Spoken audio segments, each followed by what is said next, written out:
The strange thing about being the strong one for too long is that eventually the body forgets how to rest.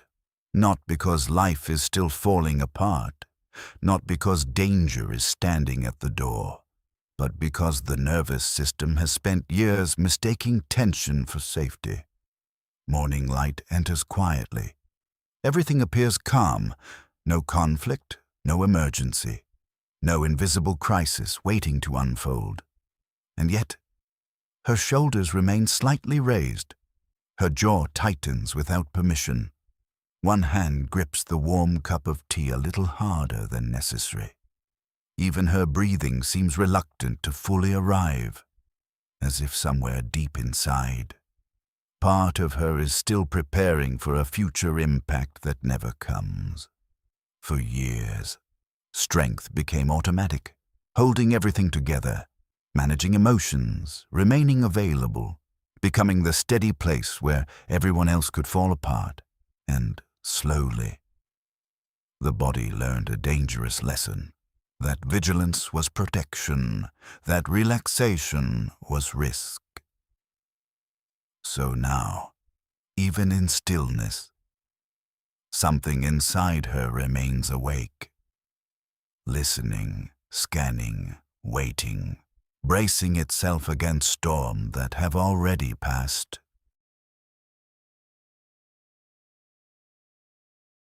Most people imagine exhaustion as something dramatic, a breakdown, a collapse, tears that finally cannot be hidden. But often, the deepest fatigue wears a calm face. She still answers messages, still remembers appointments, still smiles when people expect her to.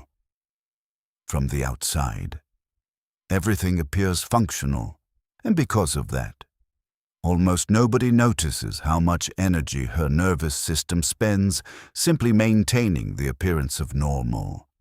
The chest never softens completely. The stomach remains subtly contracted. Even silence feels occupied. Part of her attention is always somewhere else, monitoring, anticipating, preparing. Because survival mode rarely leaves when circumstances improve. The body often continues living inside yesterday long after yesterday has ended, like the ocean still remembering the storm even after the sky has become clear again. And slowly, hyper-vigilance begins feeling ordinary, until one day, the body no longer remembers what ease feels like, and somewhere beneath all the silent exhaustion, a quieter understanding begins to emerge. The body can leave survival, but survival does not immediately leave the body.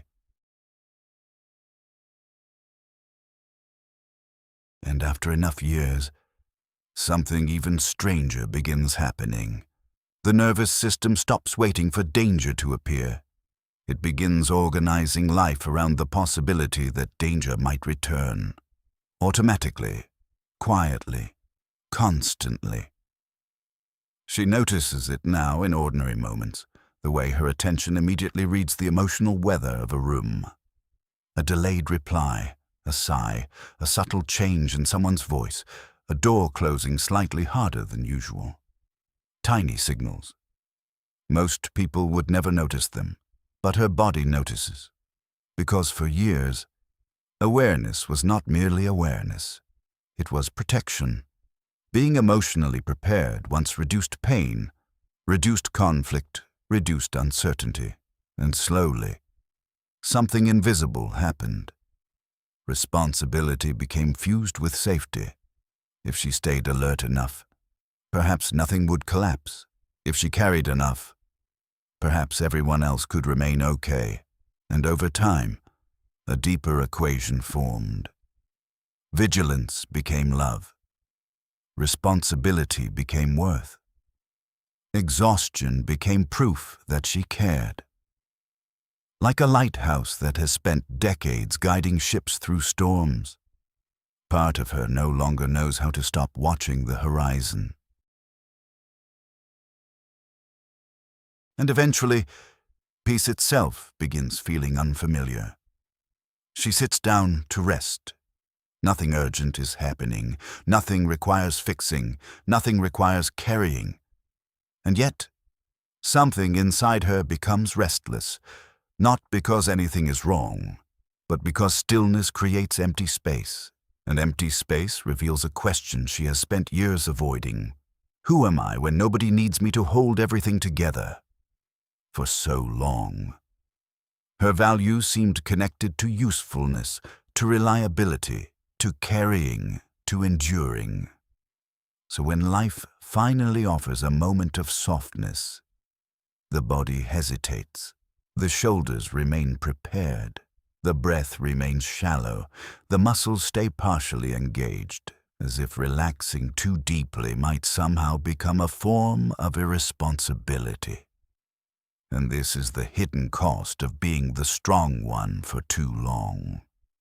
The body does not merely learn how to carry burdens, it forgets how to put them down, not because it wants suffering, not because it enjoys exhaustion, but because vigilance became the closest thing it ever knew as safety.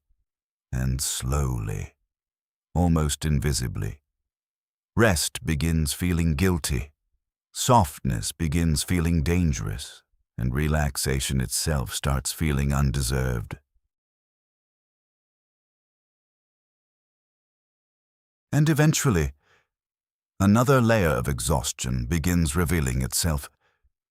Not physical exhaustion, not emotional exhaustion, something quieter. The exhaustion of no longer knowing how to exist without pressure. Because after years of living inside survival, the nervous system becomes deeply familiar with intensity. Urgency creates direction. Problems create purpose. Stress creates movement. There is always something to solve, something to monitor, something demanding attention. And slowly, constant activation stops feeling exhausting. It begins feeling normal, even comforting. Not because it is peaceful, but because it is familiar. The body learns to orient itself around pressure, around responsibility, around emotional weight. So when life finally becomes quieter, something unexpected happens. The nervous system does not immediately relax. It becomes disoriented, almost lost. Because without urgency, it no longer knows where to place its attention. She notices this during slow evenings. Nothing needs fixing. Nothing needs carrying. Nothing is falling apart. And yet, something inside her cannot fully settle, as if silence itself has become unfamiliar, as if the absence of pressure has created a strange kind of emptiness. And slowly, another realization emerges. Sometimes people do not become attached to suffering itself. They become attached to the identity that suffering created. The body keeps waiting for something to go wrong. And when nothing happens, the mind quietly begins creating movement of its own. Overthinking, replaying conversations, searching for hidden meanings, preparing for problems that do not yet exist. Because the nervous system has spent too many years believing calmness cannot be trusted. She sits quietly inside a peaceful room. A curtain moves gently with the evening wind. The world itself seems capable of resting. But her body does not know how to follow. The chest remains guarded. The breath hesitates, like clenched hands forgetting they were ever meant to open. And slowly, a deeper truth begins revealing itself. Some nervous systems no longer fear suffering. They fear softness. Because suffering became predictable. Predictable pain feels safer than unfamiliar peace. Suffering had structure. It gave the body something to prepare for, something to manage, something to control. But softness requires surrender. Softness requires trust. And trust asks the body to release what it has carried for years. That is why healing often feels frightening. Not because safety is dangerous, but because safety is unfamiliar. And unfamiliar things can feel threatening to a nervous system that has spent years living inside survival. So even now, inside peaceful moments, part of her still listens carefully to the silence, as if waiting for it to break, as if waiting for the next storm to prove that vigilance was necessary all along. But the storm does not come. Only the quiet remains, and for perhaps the first time in years, the body is being invited to learn a different way of being alive. And eventually, the body reaches a limit the mind can no longer negotiate with. At first, the signs seem small, a little more fatigue, a little more forgetfulness, a little more difficulty focusing on simple things. She tells herself she simply needs more discipline, more effort, more determination. But slowly, something deeper begins happening. The body starts withdrawing energy from functions that once felt effortless. Thoughts become slower. Simple decisions feel strangely overwhelming. Words disappear in the middle of sentences. Even answering a message requires energy she no longer has. And perhaps the strangest part of all, the emotions begin fading too. Not peaceful, not calm, muted. As if the nervous system can no longer afford the cost of producing full emotional weather. Because exhaustion is no longer psychological now, it has become biological. The body is no longer asking gently for rest. It is demanding it. Late at night, she lies awake staring at the ceiling. The room feels distant. Even her own thoughts seem to arrive from far away. For years, the body kept overriding itself, ignoring fatigue, ignoring tension, ignoring grief, continuing anyway. Carrying everyone, carrying everything, carrying herself. But the nervous system was never designed to remain in survival forever. Eventually, something has to give. And perhaps this is the part most people misunderstand. Nothing is wrong with her.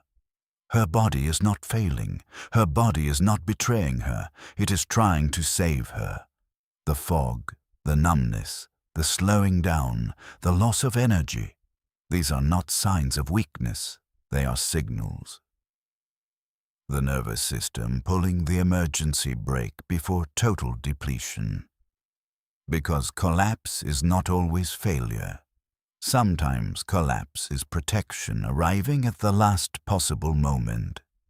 The body finally saying, I cannot continue living like this anymore. So slowly, the body begins removing energy from everything non-essential, not to punish her, not to destroy her, but to create stillness where life never allowed stillness before. And underneath the numbness, beneath the exhaustion, beneath the frightening quiet, another truth begins emerging softly. The body is finally forcing her to stop running, not because it has given up, but because somewhere deep inside, the nervous system understands what the mind has refused to admit for years. No living thing can remain at war with itself forever. Eventually, even the strongest hands must loosen their grip. Even the strongest heart must stop carrying what was never meant to be carried alone. And perhaps this is where healing first becomes possible. Not in strength, not in endurance, not in pushing harder, but in the moment the body can no longer continue pretending it is not tired. The moment surrender becomes wiser than resistance. The moment stillness becomes medicine. the moment survival finally begins to release its hold. And perhaps this is where healing quietly begins. Not in becoming stronger, not in becoming fearless, not in turning herself into a more efficient version of survival, but in the nervous system slowly discovering that the emergency is finally over. At first, the changes are almost invisible. A slightly deeper breath, a jaw that softens without being told to, a pair of shoulders remembering they no longer need to carry the horizon. Tiny moments, small biological shifts. Most people would never notice them. But for a body that has spent years preparing for impact, these moments feel enormous. Because for the first time in a very long while, the nervous system is beginning to experience something it stopped trusting years ago. Safety. Not outside. Inside.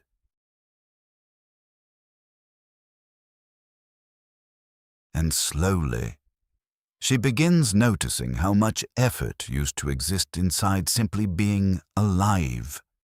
How often her muscles resisted gravity. How often her attention searched for problems before they appeared. How exhausting it was to live as if every day required preparation for a storm. And gradually, another possibility emerges. Perhaps life does not need to be managed every moment. Perhaps not every silence contains danger. Perhaps not every uncertainty requires control. The evening wind moves softly through the curtain. Somewhere outside, the world continues without urgency. Trees sway, light changes, the sky darkens. Nothing struggles to become itself. And for the first time in many years, her nervous system begins following that rhythm. Not forcing, not fixing, not preparing, simply participating in life. Healing turns out to be much gentler than she imagined. Not a breakthrough, not enlightenment, not the disappearance of every fear, only a nervous system slowly remembering what ease feels like. There are still difficult days, still moments when old patterns return, still evenings when the body forgets that rest is safe. But something has changed. The fear no longer owns her completely. The tension no longer tells the whole story. And now, there are moments when silence feels spacious instead of threatening. Moments when the body stops searching the horizon for disaster. Moments when breathing finally reaches all the way out. And perhaps this is the deepest form of healing. Not becoming someone new, but no longer treating life as an emergency. The ancient grip on danger slowly loosens. The war inside grows quieter, and softly, very softly, one final truth begins settling into the silence. You do not have to stay tense to stay safe. You do not have to remain vigilant to be worthy. You do not have to keep surviving to deserve rest. The emergency is over, and life is finally allowed to begin.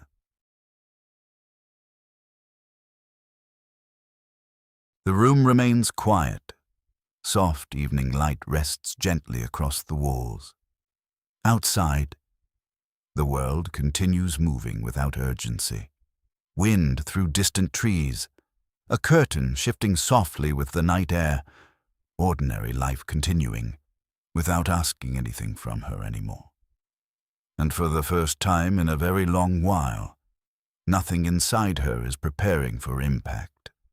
No silent bracing, no invisible resistance, no exhausting effort to hold everything together. Only breathing, only stillness, only the quiet feeling of gravity finally being allowed to hold her. Not happiness, not enlightenment, not the disappearance of every fear, only something smaller, softer, more human than that. a nervous system slowly unclenching after years of carrying more than it was ever meant to carry alone. The body no longer waiting for the next storm, no longer negotiating with danger, no longer rehearsing a future that has not arrived. And somewhere within that quiet, a realization settles without words. The world does not ask her to suffer in order to belong. The sky carries itself, the ocean carries itself, the night arrives without effort, and perhaps she no longer needs to hold the horizon with her shoulders. Her body deserves safety too. Her body deserves rest.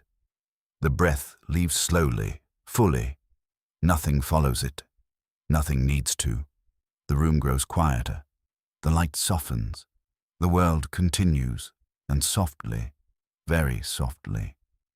One final truth remains. You do not have to stay tense to stay safe. You do not have to keep surviving to deserve peace. The emergency is over. The body knows it, and now, very slowly, life can begin again.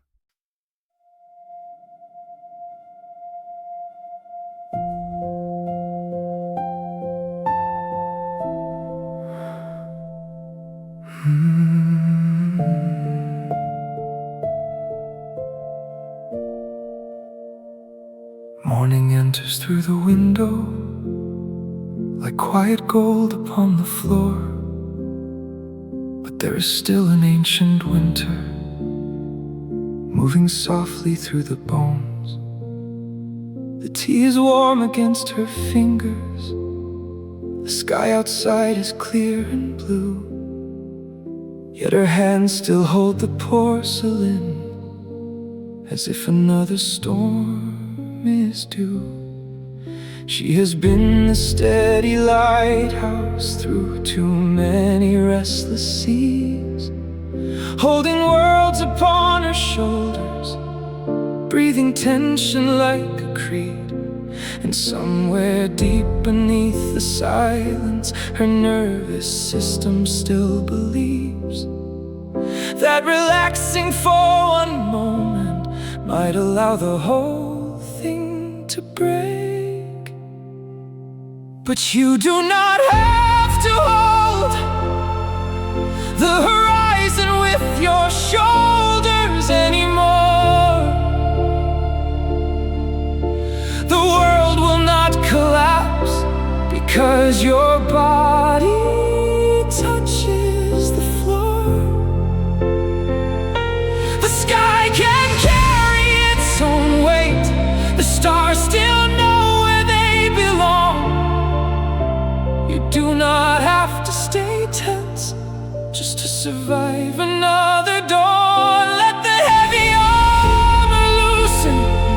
Let the ancient vigilance go. The emergency is over now.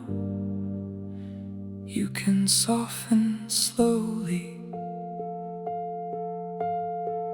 The room is safe, the war is over. No voices rising through the walls, but the body still keeps listening for footsteps that no longer come. It scans the silence for a fracture, trembles gently at the peace. Because to a heart that fought for years, stillness can feel incomplete. How exhausting it has been to prepare for storms that never came, to resist the pull of gravity while simply sitting in a chair. Like clenched hands forgetting slowly they were ever meant to open. Like a nervous system that trusted chaos more than calm. But you do not have to hold the horizon with your shoulders anymore. The world will not collapse because your body touches the floor. The sky can carry its own weight. The stars still know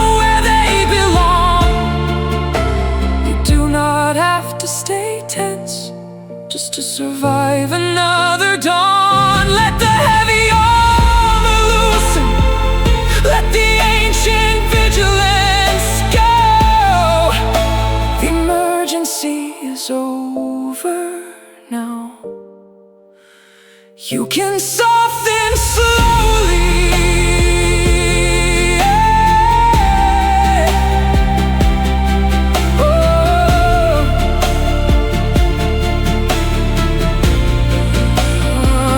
Not a sudden transformation, not a sacred flash of light, just a muscle slowly learning. It no longer needs to prepare for flight. The evening wind moves softly through the curtains near the chair, and for the first time in forever, her body does not fight the air. The earth continues turning without urgency or fear, and something deep inside her begins following that rhythm. The chest expands more fully, the breath reaches all the way out, and somewhere inside the quiet, the body finally understands. It survived, and it no longer has to keep surviving every moment. Sink into the gravity, let the chair receive your weight. No more carrying the weather, no more holding every wave. The night no longer asks you to remain prepared for pain. No more silent bracing, no more rehearsing storms, only breathing, only softness, only the quiet feeling of being held by the earth again. You do not have to stay tense to stay safe. The emergency is over. You can soften now.